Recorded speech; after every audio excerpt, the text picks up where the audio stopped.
बस्ती महर्षि वशिष्ठ की भूमि है और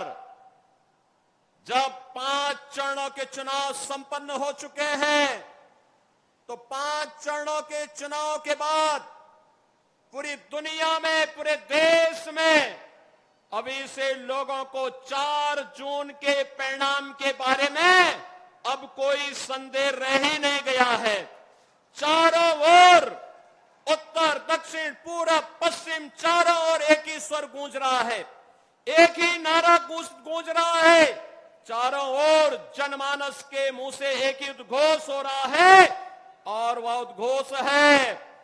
कि फिर एक बार, फिर एक बार, फिर एक बार, अब की बार, अब की बार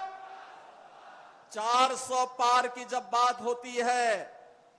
तो समाजवादी पार्टी और कांग्रेस का जो इंडी गठबंधन है, इनको चक्कर आने लगता है।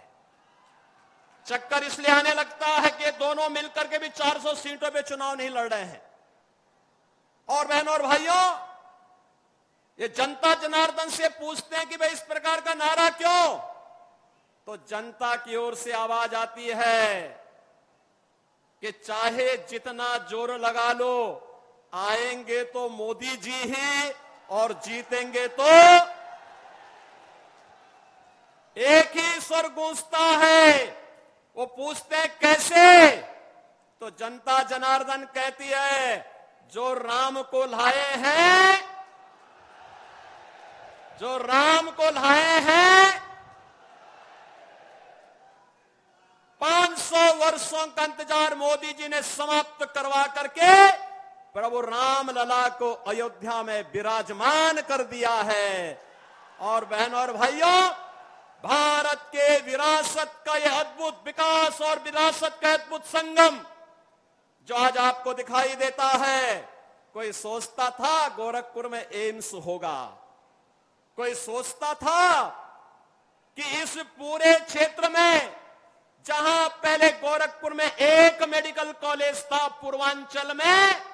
बीएचयू और गोरखपुर में मेडिकल कॉलेज के अलावा कहीं मेडिकल कॉलेज नहीं, आज गोरखपुर में एम्स, महाराजगंज में मेडिकल कॉलेज, सिद्धार्थनगर में मेडिकल कॉलेज, बस्ती में मेडिकल कॉलेज, एक लंबी श्रृंखला, हर जनपद में मेडिकल कॉलेज की स्थापना का कार्य। और 40 वर्ष से इंसेफ्लाइटिस जैसी बीमारी से यहां का मासूम दम तोड़ता था, मोदी जी ने यहां के बचपन को बचाने के लिए स्वच्छ भारत अभियान, हर घर नल योजना और मेडिकल कॉलेज जैसी स्वास्थ्य सुविधाएं देकर के जो उपकार किया है, बहनों और भाइयों, उसके प्रति कृतज्ञता ज्ञापित करने का अवसर है हमारे पास 2024 का ये लोकसभा चुनाव। बहनों और भाइयों, राम भक्तों, राम द्रोहियों के बीच में चल रहा है वर्तमान का ये संग्राम भारतीय जनता पार्टी के नेतृत्व में आत्मनिर्भर और विकसित भारत के लिए मोदी जी की लीडरशिप में हम सब आपसे ही अपील करने के लिए आए हैं। ये क्षेत्र कभी तरसता था कि एक चीनी मिल चल जाती, आज नई चीनी मिलें चल रही हैं, गन्ना मूल्य का भुगतान हो रहा है। गोरखपुर में कांग्रेस के समय में बंद हुआ फर्टिलाइजर कारखाना फिर से चालू हो चुका है, अपनी क्षमता से 110% क्षमता का से काम कर रहा है। बहनों और भाइयों, ये नए भारत की नई प्रगति के नए पैमाने गढ़े जा रहे हैं और इसलिए हम सब के लिए अपनी कृतज्ञता ज्ञापित करने का अवसर है मोदी जी के समर्थन में कि फिर एक बार मोदी सरकार को लाने के लिए हम सब प्राण प्रण से जुटेंगे। एक एक सीट को मोदी जी के श्री चरणों में समर्पित करते हुए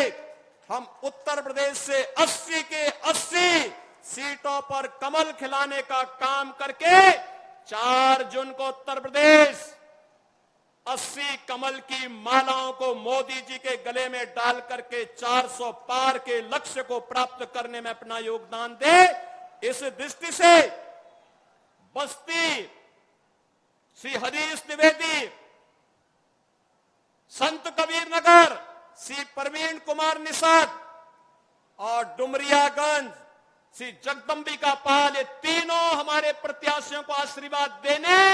और आपका आशीर्वाद लेने के लिए आज आदरणीय प्रधानमंत्री जी का आगमन यहां हुआ है। इस अवसर पर मैं एक बार फिर से आदरणीय प्रधानमंत्री जी का आप सभी बस्ती कमिश्नरी वासियों की ओर से हृदय से स्वागत करता हूं, अभिनंदन करता हूं। धन्यवाद। जय श्री राम। श्रेष्ठ भारत पर खबरों से जुड़े रहने के लिए चैनल को सब्सक्राइब और लाइक करें, बेल आइकन दबाएं और देखते रहें श्रेष्ठ भारत।